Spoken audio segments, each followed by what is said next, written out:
Hey everybody, it's Mark from G's Bees, and all these little hives we brought up here the other day are queenless. The other day I had knocked down any queen cells because I have some queens here that I'm going to introduce, and I want to show y'all what it looks like. As you can see, these girls are already saying I want this queen, and they'll get in there. This one, I put her in this roller cage, but they're very excited. As you can see them fanning to tell everybody, hey, we got a queen.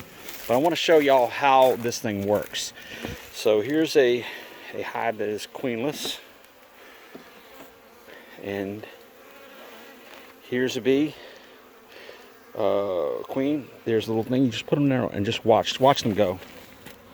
Once they get her smell,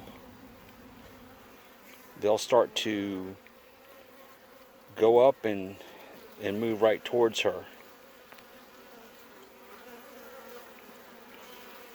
Sometimes it takes a minute, but for just a little bit of time, then they realize that's their queen.